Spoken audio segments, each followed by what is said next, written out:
Welcome back once again to another episode of WVU Marketing Communications Today, a live show right from West Virginia University that sits squarely at the intersection of data-driven decision-making and marketing practice. And the man who'll make sense of all that for you is on right now, Lee Silverman. Hey, Lee. Hey, thanks, Paul. I am your host, Lee Silverman, and we are happy to have you with us for our discussion on the Persuasion Code. Is there really part of the brain that decides? Most of our attempts to persuade are doomed to fail because the brains of our audience are wired to automatically reject messages that disrupt their attention. Most people believe that persuasion is more art than science because there has not been a single complete scientific model of persuasion.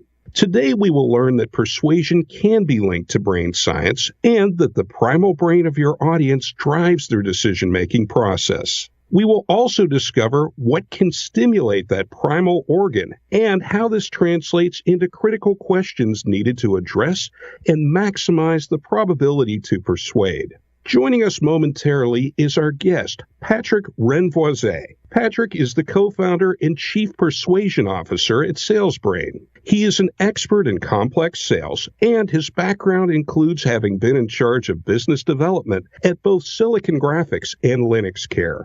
While marketing supercomputers and multi-million-dollar software solutions to some of the world's most brilliant scientists at NASA, Boeing, Shell, Airbus, BMW, and more, he became fascinated with the human brain. Patrick began investigating a scientific model to explain how humans use their brain to make buying decisions. He spent 2 years researching and formalizing the first 100% science-based persuasion model called Neuromap. In 2002, Patrick and his business partner, Dr. Christoph Morin, co-authored the first book on neuromarketing and published Neuromap. This proprietary, award-winning methodology has been used for the past 16 years to help over 6,000 companies worldwide scientifically persuade. Patrick, we're so happy to have you join us. Welcome to Marketing Communications Today. Let's jump right into this. Tell us about the primal brain and why this should matter to marketers. For a long time, we thought that, the decision-making process was made by one pounded organ. But a few years ago, researchers started to realize that we don't have one self, we have two selves. There is on one end the rational us, and there is also the primal us. And researchers like Daniel Kahneman, who won the Nobel Prize in Economy in 2002, were able to demonstrate that in reality, the decision-making process is driven by our primal self, by what we call the primal brain. So what's been really critical for us to realize is that that primal brain follows some rules of rationality. In other words, we make irrational decisions, but there is some rationality in how irrational we are. So the whole purpose of our work is to establish some rules of rationality to explain how this primal brain works. Okay. So, as you mentioned rational decisions, is it true that humans rarely make rational decisions? And can you tell us more about cognitive biases? In fact, another researcher by the name of Dan Ariely wrote a book called Predictably Irrational. And there is no such thing as a rational decision. It does not exist. In fact, one of the greatest experts on all of decisions and emotions in the brain is a professor. His name is Antonio Damasio. And Damasio demonstrated that we make emotional decisions and then we rationalize them, not vice versa. So, again, there is no such thing as a rational decision. There are 188 rules of irrationalities, if you want, and we call that biases. Rule that explains how and why we make these irrational decisions. But again, what is new that we're revealing in our book is how to connect those rules of irrationalities with a simple process that everybody can follow if they want to maximize their capacity to influence others.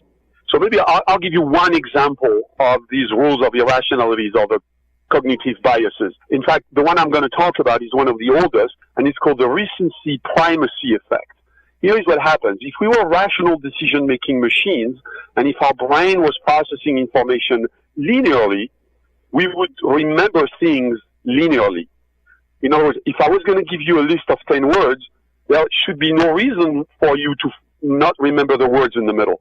However, because of that rule of recency primacy, if I give you a list of 10 words to remember, you will tend to remember the words at the beginning. That's the primacy effect. At the end, that's the recency effect. And people will tend to forget everything in the middle. And this has implication. I'll give you a very famous quote from George Lucas. George Lucas, famous movie maker, said, if you want to make a good movie, you want to create a hot opening, a hot close, and just don't screw up in the middle. That's what he said. And if you're a business person, how can you use this to your benefit? Well, what that means is, for example, we've all heard that you have only one chance to make a first impression. Yes, that's the primacy effect. You know, it's so hard to overcome that first impression that you make on people. And think, the last words that you're going to say are going to be more present in the mind of people. So you have to be really careful in how you close your arguments. So again, this was just one simple example, but we have 188 of those rules of irrationality.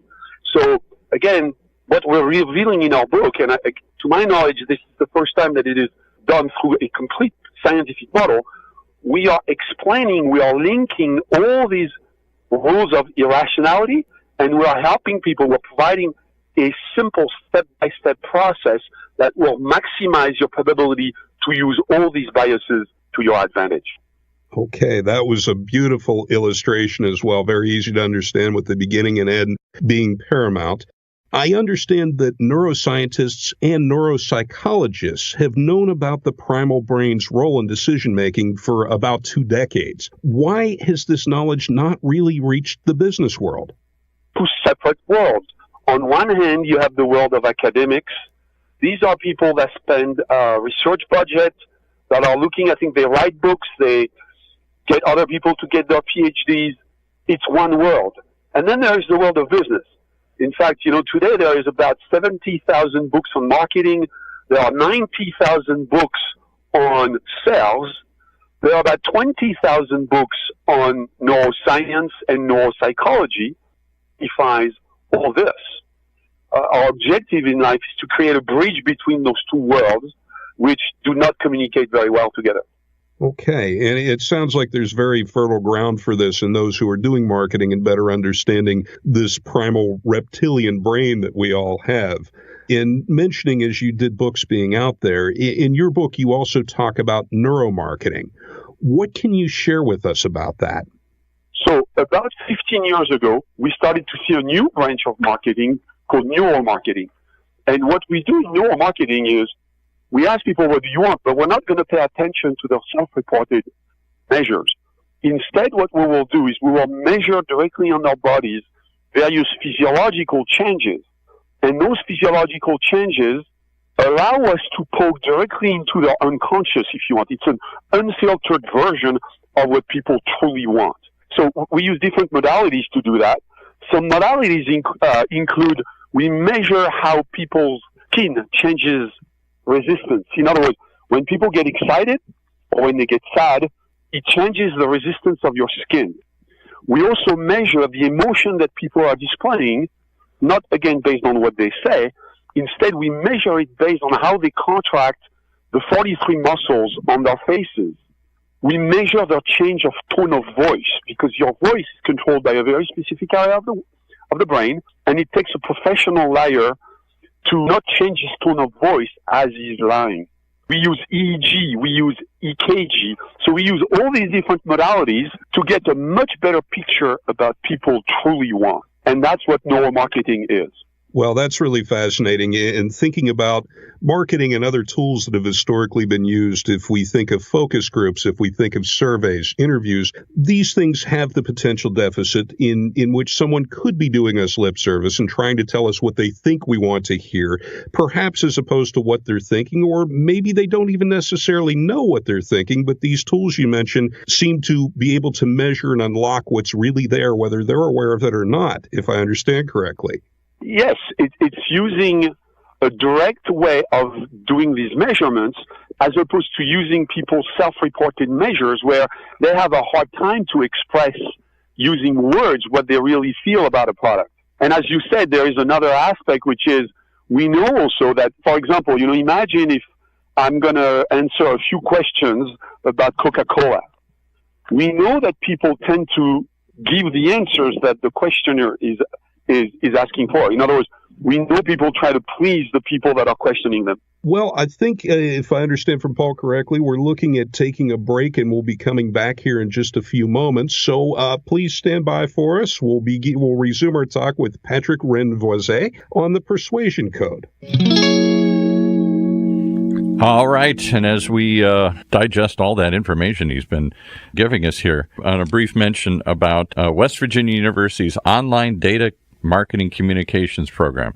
It's the first graduate program of its kind, focusing on strategic thinking, critical problem solving, and informed decision making. The data marketing communications program prepares you for your career by learning those innovative tactics from award-winning faculty and leading thought leaders like our host and our guest here today. You can learn more at dmc.wvu for West Virginia University, dmc.wvu.edu. All right, you guys are in pretty deep here. This is some pretty heavy stuff here. My pen is running out of ink. I'm writing so many notes down here.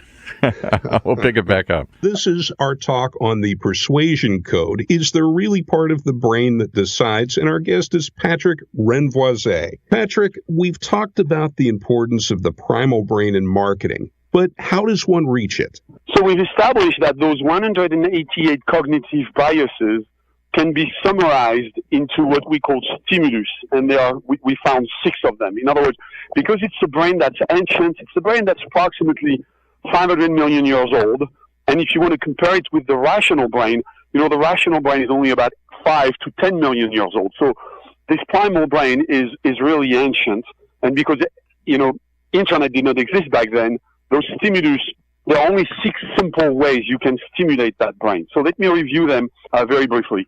The first one is it's a brain that is expecting a personal stimulus. In other words, it's a brain that is completely selfish. It does not know compassion at all. It's a brain that's all about me, me, and me.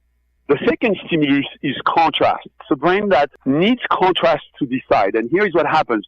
A typical brain processes about 11 million bits of information per second. Unfortunately, you can only focus your attention on about 50 bits per second. So how do you decide among 11 million bits per second which one you're going to pay attention to? Well, you use contrast. An example of this is if you're driving in the night and everything is dark, and all of a sudden a light flashes on your right side, instantly, almost like a reflex function, your head will turn towards the flashing light. Why? Because there is a lot of contrast between that flashing light and the dark around. So it's telling your brain, well, there is a potential danger there. I have to put my attention there. Right? So to trigger that primal brain, you need to have contrast in your stimulus. Third stimulus is tangible. Tangible, that means that it's a brain that only understands very down-to-earth, very simple stimulus. For example, it's a brain that does not understand something like, we are a leading provider of, and we provide easy-to-use, scalable, modular architecture. Why? Because all these concepts are highly intangible. In fact, it's a brain that the expert also called a pre-verbal brain. It's a brain that works that appeared way before we started to use words. Written words are only about 10,000 years old. Spoken words are about 50,000 years old. And that primal brain is 500 million years old. So it's not even the same scale. So it's a brain that doesn't even understand words. Why? Because words are not tangible enough. And that's the third stimulus, tangible. The fourth stimulus is it's a brain that is visual. So, we've known this for a long time. A great portion of all brain activity is actually about processing images. And if you look at the architecture of the brain, apparently we had eyes before we had a rational brain. In fact, a lot of animals, most animals, have eyes. And that means that the primal brain existed, has been existing for a long, long time. And that optic nerve is actually very fast. The optic nerve in the brain provides about 50 times the amount of information that the ear is bringing to the brain. So fundamentally, the brain is an image processing machine. So making your stimulus visual really helps your audience understand what you're talking about. The next stimulus is beginning and end. So just like I talked about the recency primacy effect, that particular bias translates directly into one of the stimulus. In other words, when you communicate with people, they will remember the beginning, they will remember the end, and they will forget everything in between. And finally, the last stimulus is emotion. In other words, if you communicate with people with purely rational information, there is absolutely zero emotional component to it, people will have a really hard time to decide. So again, there are only 6 ways you can trigger, you can stimulate that primal brain, and this is a direct application of the 188 cognitive biases that I talked about. And as you mentioned the aspect of contrast, I had the pleasure recently of watching your TED Talk, and I would urge our listeners to search for this on YouTube if they haven't yet seen it. And there were some beautiful examples of contrast on there that the audience was just strucken by, as well as I was. So having only 6 ways or stimuli that can reach the primal brain, what does it mean for savvy marketers? What we've done is we've translated further those 6 stimuli into 4 steps. Now, I will review briefly those 4 steps. But the first step is you have to diagnose the pain of your audience. And what I'd like to do is I'd like to take a very, very simple example to illustrate all these different steps. So imagine you're trying to sell water. Most people that are trying to sell water, they start by talking about the water, how fresh the water is, how pure it is, etc. But the best and most effective way to start to influence an audience is not by talking, but it is by listening to the people, and it is about listening about what we call their pain. And their pain are going to be conscious or unconscious negative emotion that your audience experiences. And the notion of diagnosing the pain, you need to do that because fundamentally that primal brain is personal, it's selfish, it only cares about me. So again, if you're trying to sell me water and you start by talking to me about your water, you display a very selfish behavior.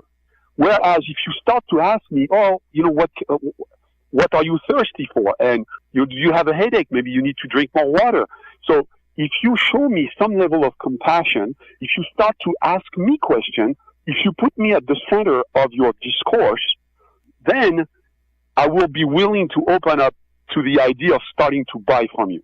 So the first step in our process, diagnose the pain. Then the second step, and again, you need to do that because that primal brain is personal. The second step is about how do you use contrast. And the second step is you need to differentiate your claims. Because here is what happens.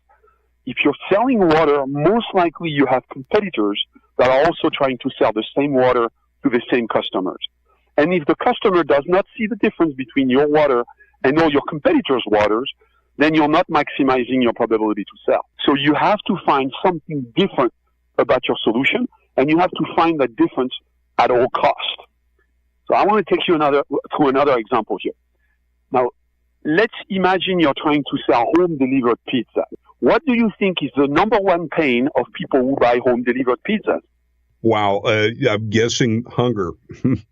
Well, hunger, interestingly enough, I would not call it a pain. I would call it a need. In other words, people are aware that they're hungry, right? That hunger drives their behavior, but it's almost at the conscious level. But there is something at the unconscious level that drives people's behavior to buy home-delivered pizza even more predictably. And let me tell you a little story. 35 years ago, there was a small pizza shop in the area of Detroit. And when they tried to figure out what was the number one pain of the average consumer of pizza in our country, they discovered that that pain was the anxiety of not knowing when the pizza would arrive. As a result, they chose a slogan, and their slogan was 30 minutes or less, or it's free. And as you recognize, that little pizza place is known as Domino's, and they became number one in the business. Now, they didn't become number one in the business because they made the best pizza. They became number one in the business because they identified the pain, and then they built a complete organization around that notion that they would be the best at eliminating that pain. In other words, the pizza is not the business. The pizza is just an accessory to the business, and Domino's is a FedEx organization. So that's the pain. And what now is the claim of Domino? Well, Domino's claim is not so much about the quality of the pizza, but it's about their promise that they will deliver it to you in 30 minutes or less. So the claim of Domino's has nothing to do with the pizza itself, but it has everything to do with how quickly they will deliver it. And why did they choose this? Because they realized early in the development of their company that the anxiety of not knowing when the pizza will arrive, which is, again, as you can tell, it's a deep emotion in the brain of the audience, that was driving their behavior. So it's the second step. After you've diagnosed the pain, you need to differentiate your claim. And you need to do that, again, because that reptilian is sensitive to contrast. Yes, and that differentiating yourself from competition is so important throughout marketing, of course. To shift gears for a moment, in the remaining time that we have, why is it so important to have a scientific model of persuasion? Well, it's important because, first of all, then you can apply a process. In other words, you can get much better, much more predictable results in what you do. So that's the positive side for the marketeers. Now, for the consumer, it also is very important because that allows the consumer to be way more educated about how other people are trying to influence them. I mean, I've been doing this for over 20 years, but I still find myself from time to time making completely emotional decisions. So when that happens, I analyze why is it that the message of that particular person was able to get to me faster and more effectively than anybody else. So being able as a consumer, when people are trying to manipulate you, is critical. So again, just like in physics, physicists are trying to unify all the forces in the world. And they're trying to come up with one single theory of how forces work in the world. And being able to do this for sales and marketing, I believe, is equally important because it will make sure that people no longer buy stuff they don't need. Okay, very good. Well, in brief, would you like to mention the book that you have out if others would like to pick up a copy and check it out? Yes, so the book is titled The Persuasion Code. I am one of the co-authors with my friend and partner, Christophe Morin. And the book is available on Amazon. It's available in many other places. The book was about 2 years in the making, and it's a sequel to our first book, which was titled Neuromarketing, Understanding the Buy Button Inside the Brain. Again, it's a book that is all about science, so we're not asking people to trust us. We're giving people scientific facts, and then they can make the decisions for themselves. But our conclusion was that, even though we are in 2018, we still make completely irrational decisions. By making sure that people can learn about how irrational we are, we believe that we can make the world a better place. Well, that's wonderful, Patrick. And thank you so much for taking the time to talk to us today. This has been the Persuasion Code. Is there really part of the brain that decides? And I think the answer to that is yes. Paul, I think we go back to you, my friend.